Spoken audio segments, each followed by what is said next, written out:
Utah and Colorado finally face off. Who will emerge victorious and what are the keys to the game? We're talking about it on today's Locked On Utes and Locked On Buffs crossover. You are Locked On Utes, your daily podcast on the Utah Utes.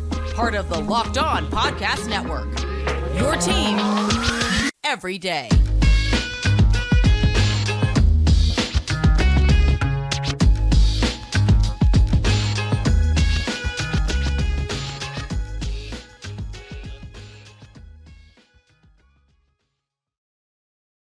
Hello, everyone, and thank you for making Locked On Utes and Locked On Buffs your first listen every single day. I'm JT. Was just so excited to be joined by Kevin Bohr of Locked On Buffs. We want to thank you for making both of our shows your first listen every single day. We are available on all platforms, including YouTube and wherever you get your podcast. On Apple Podcasts, you can leave us a rating and review. On YouTube, like and subscribe. We love interacting with all of you in the comments. And also want to tell you today's episode of Locked On Utes and Locked On Buffs is brought to you by our friends at Game Time. You can download the Game Time app, create an account, and use code Locked On College for $20 off your first purchase. That's Locked On College, all caps, no spaces. Kevin, looking at this game now, it's drastically changed from maybe what we thought it could be early on in the season. Not just even from the standpoint of we thought this would be Cam Rising versus Shedeur Sanders. Right. And now it's the game in terms of the teams and records. The quarterback situation is crazy. There's a lot of storylines we could dive into. Both these teams kind of limping into the final. Don't feel like either side is like ready to necessarily go out there like give every yes, they're going to play hard, but it just the vibe around this game, I think we both feel like is definitely like two teams that are tired and kind of ready for the season to be over in some ways. But once again, both sides will play hard, not saying that. But I think the first thing to start with is, will Shedeur Sanders play? Got hurt last week against Washington State. And I mean, that game really didn't go the Buffs' way throughout, but obviously not having Shedeur was a huge factor in that. Do you expect to see him in Rice-Eccles Stadium? I don't. I was checking through the good old Twitter and well-off media stuff, and he wasn't practicing yesterday. So usually when a person doesn't practice game week, it's not a great sign. Mm-hmm. I think it's unfortunate for Shedeur Sanders because I feel like a lot of people hate on him for the watch celebration. They hate on him for all the commercials he's in. Yeah. But he seems to be a good teammate. He's never once thrown his lineman under the bus, and he's never once kind of shown that he's going to back out of a tough situation. I genuinely think he's just beat up. He's the most sacked quarterback in the country, and he's been sacked like 55-ish times, I believe the number is already. And it's just ridiculous that he's been hit that much and has still been able to perform at a high level. But I think the last game was a little too much. Mm-hmm. I think he's a little banged up. And I think, honestly, there's no point. And I say this, I know I'm not a big fan of people sitting out. Like when Zion Williamson at Duke was injured and everybody was like, let him sit out. He'll be the number one pick. I'm not a fan of that mindset, but there's nothing to gain from this game in particular. Mm-hmm. And I think you kind of want to be ready for next year. So even if he could go, if I was Coach Prime, his father and coach, I'd be like, let's sit this one out. I think there's a couple of great points you make there. Number one, it's so different. Like you mentioned the Zion thing. Let's go back to Caleb Williams for the regular season. Right. There is such a difference in me in terms of like you're hurt, you'd be playing through an injury in a meaningless final game versus Caleb being healthy. A lot of games left to play, still a chance to get ranked and do a number of things on the season, get a high bowl game. And once again, just keep winning games. There's a lot of time left. Yes, you're out of the playoff and the Pac-12 race, but you could still get ranked. All those things were still on the table, even at the time they had suffered a loss, because we do see teams that have numerous losses on the season now that are getting ranked and continue to be ranked, cough, cough, Tennessee. But anyways, going back to what you were talking about with Shedeur, I'm a huge fan of Shedeur. I always think it's funny when people bash guys for like being in commercials, like they would turn down an opportunity. Right. Commercial. That's where it's crazy. And also, if you're going to be in a commercial, you want to back up the play. Shedeur Sanders has more than done that. There's a lot of people talking about that. If he went out this year, he'd probably be a top 5 pick. I feel like he'll come back next year and be the first overall pick in the 25 draft and just help Colorado in general have a much better season, which we are kind of expecting in year 2 of Coach Prime. So no, I'm with you. I got no issue if Shedeur doesn't play in this one. I'm sure if it was the college football championship game or even a playoff game, would he be toughing it out there? Sure. But it's a lot different. Your final game, you're not even close to getting bowl eligible, all those things still in the scenario there. I got no issue with Shedeur, but surprisingly, Utah also has a quarterback situation now. And for those of you who are Buffs fans, we're not talking about Cam Rising. So this is where this stuff gets really weird to talk about, because this is not like been reported by a journalist that I just like no one trusts, like a Pete Thamel, all those things like that. I'm not trying to take shots or anything at the sources, but this came from Reddit, and a lot of Utah fans have been running with it. Apparently Bryson is hurt. Bryson Barnes, Utah's normal starting quarterback. There's other things that have been said about Nate Johnson. I really don't like what's being spread there. If it is not true, then eventually we will discuss that. But the things that are being said, I don't want to get into that until that is a faction and proven. But at the moment, there's rumors that Luke Batari, who at the moment is Utah's fourth string, everyone's calling him the fifth string, but Brandon Rose was, I don't know where he kind of fits into this because there's rumors he's healthy because he was going to be the backup to start the year. It's been that kind of a season for Utah. For those of you who are just joining the latest episode of What's Going On in Utah, the hit reality show this season, basically. But look, if Batari starts for Utah, the passing game will be incredibly limited. I would not be surprised to see Utah throw for less than 100 to even less than 100, like 150, less than 100 yards in this game. I think they would just constantly try to run the ball. And unfortunately, Kevin, for Colorado, I still think Utah's probably set up for success if that is their plan of attack. Yeah, I think especially, I didn't even touch on this. If Shedeur doesn't start, they'd go with the freshman, Ryan Staub, who has 16 career passes, went 6 of 16 on those passes. Hey, threw it to himself and caught a pass last week and then threw an interception. I've never seen that before. It was, it's going to be an ugly game, I think, yes, passing-wise. And so if Utah is able to run the ball with Jaquinton Jackson or Sione Vaki, whoever it is, even the fifth-string running back that was controversial with the controversial touchdown against ASU, like, it doesn't matter. I think Colorado's defense is beat up. I think the hard part about college football, and this is just like for everyone in general, is when you're not playing for a bowl game, a lot of your guys are kind of, I won't say transfer portal candidates, but I'm interested to see how many guys return next year. Yeah. It's like, is there a lot to play for? Is there a lot of effort? Because Colorado looked pretty terrible against Washington State. And I think the worst part was, I feel like Washington State was a beatable team for Colorado. I projected them to win. I obviously didn't account for Shedeur Sanders to go down in the first quarter, but it looked like they just didn't care. Like it was like, oh, okay, here we go. Like the tackling was sloppy. The effort level was down, and they had the flu, which I know Utah has this week. So it's just one of those things where it's like, I don't know if they get up for a game like this. Like, I don't know if they get up to go tackle Jaquinton Jackson 35 times, because I don't know if I'd get up to tackle Jaquinton Jackson's 2 times. Yeah. Let alone that many times. Like, he's a big guy. Utah's running backs were both physical, and like, I just wouldn't want to test it. And I feel like this Colorado team is just out of breath, like I am, because I'm currently under the weather, but I feel like they're just struggling to get through it. No, I think you're right. I just think that's the vibe. And you mentioned it for Colorado, how there's nothing on the table for them. Utah has already gotten bowl eligible. And yes, I expect Utah to win and do their thing because they are they've been the better team as of late, even off the loss to Arizona where things didn't look fantastic. Just this team's been so good at home. I think that's another thing that kind of plays into factor here about what I expect from this Utah team. So yes, I feel good about Utah regardless of who is starting at quarterback. And with Utah, they've been able to win all season because of how good the overall talent on the roster is. Colorado, so often it's been like, man, I'm so glad Shedeur's there because it's the only reason they're in this game right now. They've had some, like, if you look at Colorado's schedule, they had a chance to have 6 wins. That Stanford game, I think we talked about. Arizona, they were a made field goal away from winning the game. And so it's like, I think that took a lot of wind out of their sail. I think the Stanford game was one we'll look back on, regardless of how Coach Prime's tenure goes, and be like, that game changed a lot of things because they demoted the offensive coordinator, which has been an experience of itself. And it just feels like that game kind of killed the vibe for the season. Even though like Oregon beat them to death, they could have kind of beat USC, but they like ran the ball when they didn't have timeouts, which was a bold strategy. And then they just like, there was like so many games where it's like, you would hate to see that. But then the 29-point comeback by Stanford like really killed them. And now it's just like a dead man walking. Like, I don't know. I don't want to say it's a culture problem. I've kind of floated this out on my show, but Coach Prime's talked to his team a lot about, do they love football? College football is not the end all be all for all of them. And like, I just feel like there's a lot of in the locker room issues that they're dealing with. And I feel like we're kind of seeing the result of that on the field.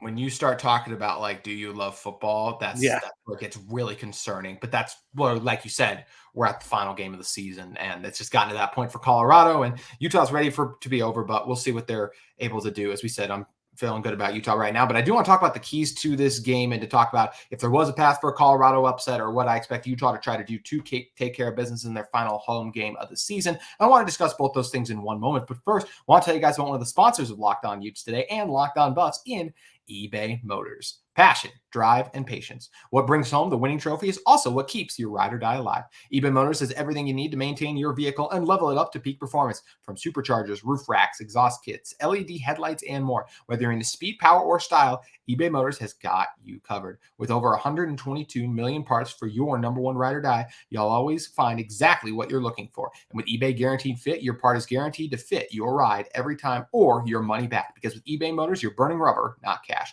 With all the parts you need at the prices you want, it's easy to turn your car into the MVP and bring home that win. Keep your ride or die alive at ebaymotors.com. Eligible items only, exclusions do apply. Also, want to talk to you guys about another sponsor of our crossover episode today in our friends at UCCU. Learn and Earn, the UCCU mobile banking app that pays your entire family to learn about money. Kids look to parents to become more financially literate, but the parents don't always know the answers. Learn and Earn breaks down financial topics into fun, bite-sized educational games like quizzes and trivia. Every time a family member completes a topic, they earn points that can occur and can be redeemed for gift cards to stores like Amazon, Apple, Sephora, Walmart, Nike, and more. There is age-appropriate content for every member of the family who can compete against each other and track their progress on leaderboards. Learn and Earn is inside the UCCU mobile banking app, so you can play it anytime, anywhere. The more you play, the more you learn, and the more you learn, the more you can earn. Learn and Earn, part of UCCU's award-winning Be Money Smart Youth Banking Program, helping kids, teens, and parents have fun while becoming more financially literate together. UCCU, love where you bank. Kevin, I hinted at it a little bit earlier, but I do think Utah's strategy going into this one, the keys to the game, especially if they are indeed down to their fourth, fifth string, whatever we want to call them, quarterback, is to run the ball. You do not want to be in constant third and longs with a guy who has gotten, I'm going to guess, only on the season until like this week, the scout team reps to kind of prepare the team. And even that, when we're talking about the fourth and fifth string, I just don't know how many of those he's even gotten. That's where this is just an uncharted territory for Utah and for most college football teams in general. Utah wants to run the ball. I think that'll be their plan offensively. I expect them to do that with their strong rushing attack that's been pretty stout most of the season, even if their offensive line's been up and down, where I talked about kind of the deficiencies in the Colorado front seven. And then looking at the other side of the ball for Utah defensively, I think for Utah, it's interesting to like look for a key, because this is one where I do feel like, okay, I like Utah's run defense. And look, I do think the Colorado receivers are capable of winning against the Utah defensive backs at times, because it's a pretty good unit.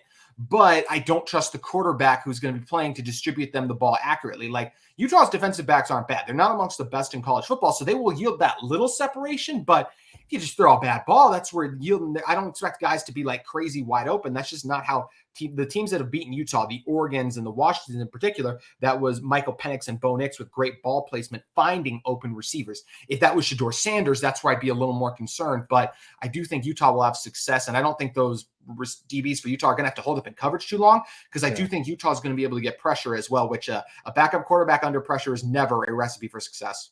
Right, and he's only a freshman. This is going to be his first career start if he goes. This is assuming that Shedeur Sanders isn't going to play, by the way, guys. Yes. He didn't practice, so we're assuming he's not going to play. But the keys for Colorado, because obviously this would be quite the win. If Shedeur's playing, you just want Shedeur to pop off. That's kind of been my key every week, and people get on me, but it's like, no, that's literally a key of the game. Like, he has to play well. He has to throw for 400 yards, 4 touchdowns. If you're Ryan Staub, I would say limit the mistakes. I feel like don't get sacked a lot, which is difficult behind this offensive line. They struggle against anyone with a pulse. I think that realistically, short, quick passes. I think if you could get the ball to Xavier Weaver, Jimmy Horn, and just let them try to make plays after the catch, because Utah, while they are a good defense, not everybody's human. Everybody's susceptible to a little run after the catch, a little yak action. But I would also try to run the ball. Not easy to do against Utah, and Colorado has the worst rushing attack in the country. But Utah's down 2 linebackers in this game, more than likely, unless Karane Reed surprises us and plays this week. He did not play last week, and Lander's been out the entire season. So I mean, give it a shot. You know, they had their best rush game last week, and I think they ran for like 90 yards as a unit, which was exciting for Colorado fans because they haven't ran the ball effectively all year. And so when I'm saying these keys, they're not like exciting keys, because it's realistically like you need a big game from the quarterback. Which probably not going to happen. I mean, hopefully Ryan Staub balls out in his start, but you never know. You got to run the ball a little bit effectively, and then defensively stopping the run is going to be hard. And then if say it is Luke, he's obviously not going to be able to throw the ball that much. And if he does, I doubt they're going to want him to throw it to Travis Hunter's side. So maybe get a big couple plays from the defense. That'd be another key for me. Yeah, no, I think you're right on there. I think you kind of need those crazy big plays and those kind of big moments in general. But you mentioned like it's hard. Number one, it's hard to win in Rice Eccles Stadium. You need your quarterback to play exceptionally well. Quarterbacks that have beaten Utah at home since 2018. Jake Browning, Washington, we know what he was able to do. Bo Nix just did it this year. Those are two pretty good college quarterbacks we just mentioned. That's where if like you said, Shedeur in there, it's like, okay, you could potentially see that, but it's hard to do with the back. This is an extremely tough place to play. We saw what they did on the opening night of the season against Florida, and it hasn't stopped them there. It's a reason they hadn't lost a true home game since 2018 before suffering the loss to Oregon. With all that being said, if Shedeur does surprise us and play, and this Colorado team finds a way to get a win, I think there's a lot of excitement and optimism actually going into next year, even though you won't get bowl eligible and all of those things. I think it's like, man, they came together even when everything was going wrong in their season and found a way to beat a Utah team. Even if Utah is down to their fourth or fifth string quarterback, it's like we said, still a game we expect Utah to win. And even if Shedeur was playing, I still think just because of the overall roster talent, if I knew Shedeur was playing, I'd still pick Utah just because of all the different pieces that Utah has that I feel like at this moment are better than Colorado. I think the Buffs can get there, but that's the tough part of being in the first year. And I'm a firm believer games are won and lost in the trenches. And that's how Utah has won a lot of games this season. And it's not how Colorado has won most of theirs. How they've lost all the year. It's how they've lost all of them. I think realistically, just to kind of piggyback off your point there, it's kind of like if Colorado does win, I think that's a good momentum swinging win for recruiting for the transfer portal. Just like Arizona last year winning against UCLA. Felt like that was them turning the corner slightly. And we see what they did this year. There's nothing wrong with the moral victory, moral victory, just because you go into the season, you start off really hot. I don't think I've ever seen a college football program or just story so relevant. And people get on me for saying that, but Colorado is literally still to this point the most watched team in college football by like 30 million viewers. So it's like there's basically a game and a half between them and the next opponent or next team for a team.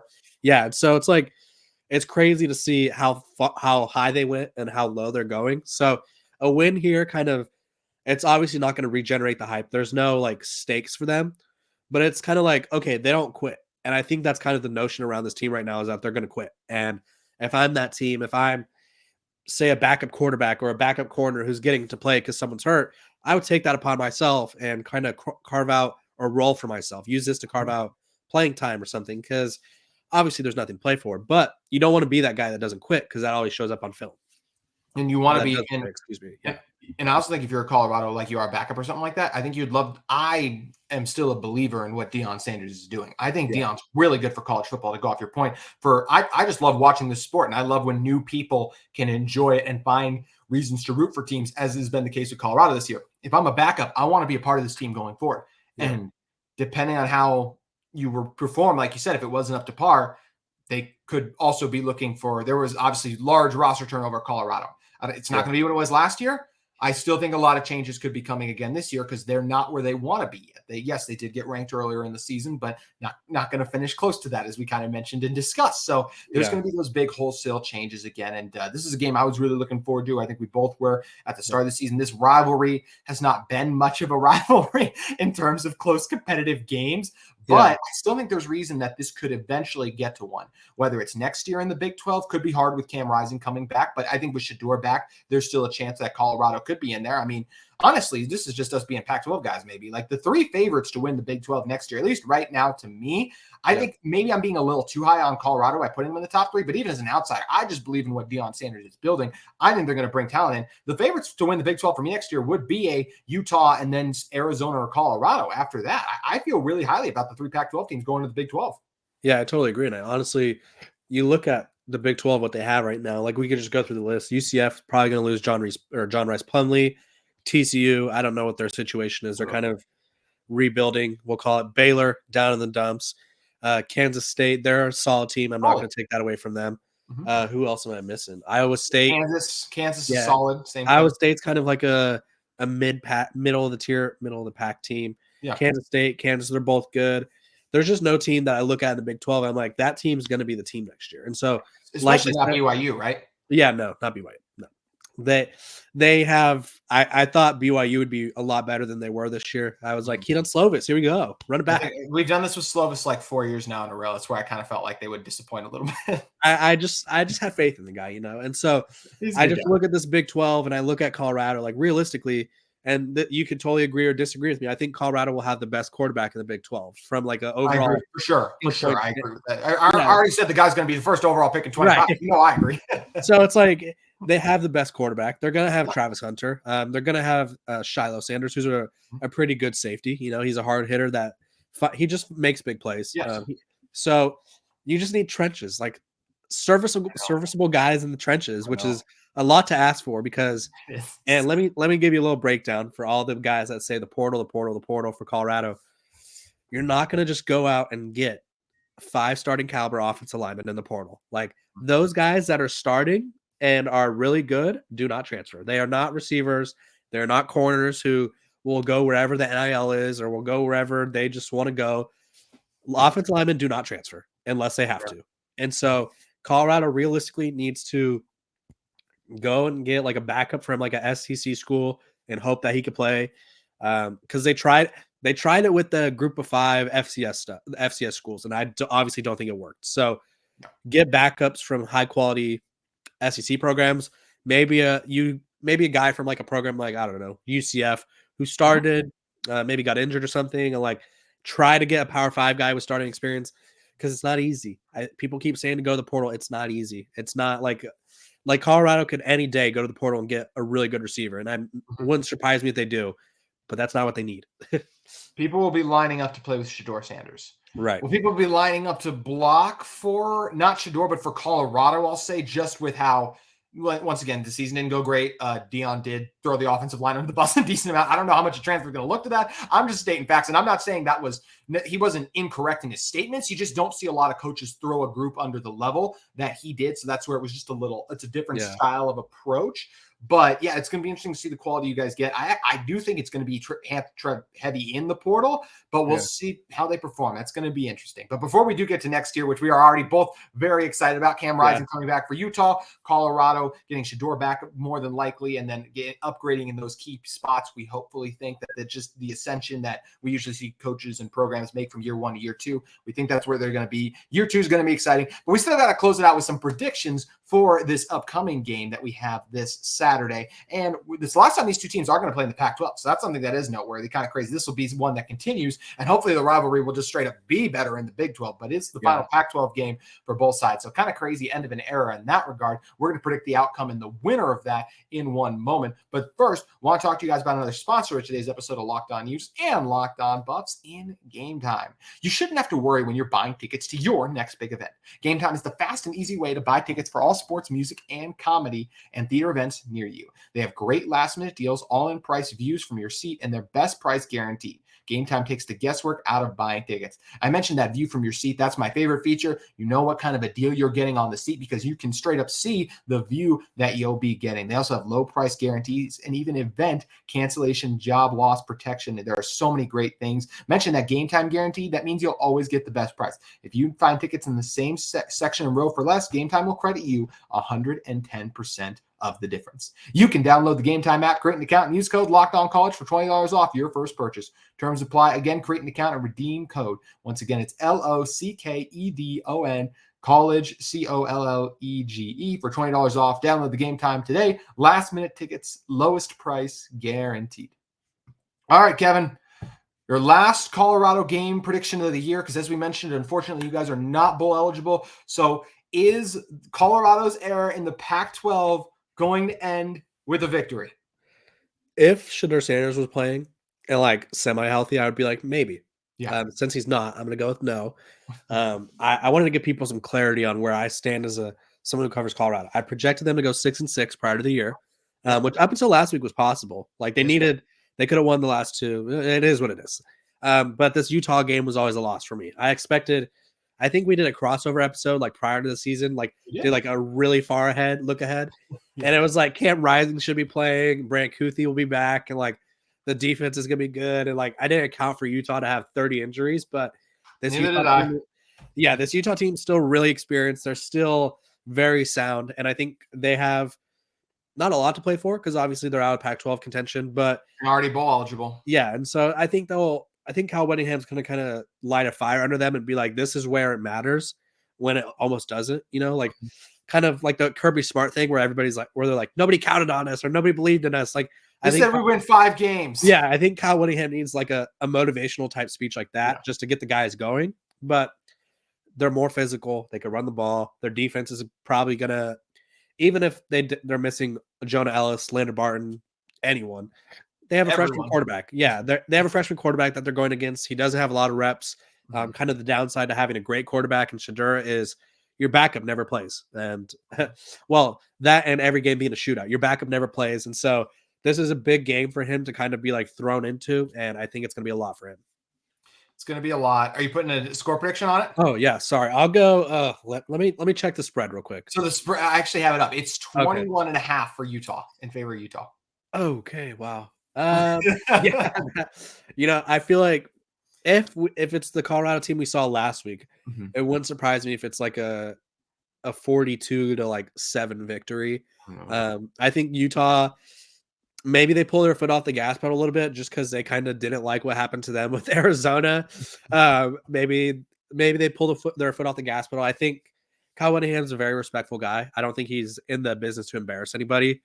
And I think this would kind of be a game where everyone would want him to embarrass somebody because there's 3 types of fans in college football. You love college football, you love Coach Prime, or you hate Coach Prime.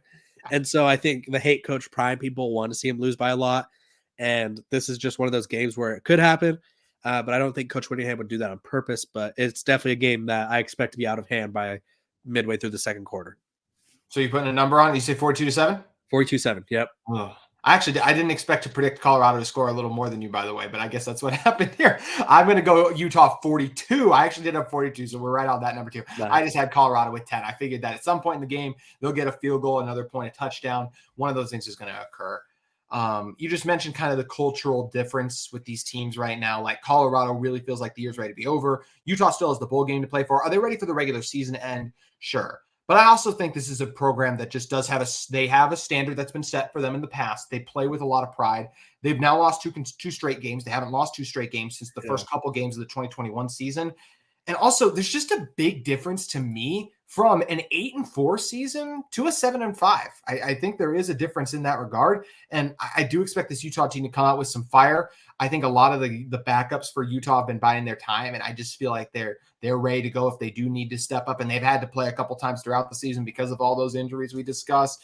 I just think Utah is going to want to send their senior group out on the right note to get a home victory. Colorado already played their final home game of the season, as we know. So I just feel like this is a game where Utah comes together. Also, just you mentioned all the kind of the coaching craziness for Colorado. That's the welcome thing that Utah has with Coach Whittingham. It's consistency. And it doesn't just start with Coach Whitt. It starts with Morgan Scalley, who's been there for a while. It's Andy Ludwig, who's been here for a while too. And I feel like those guys are dialed in. They're locked in.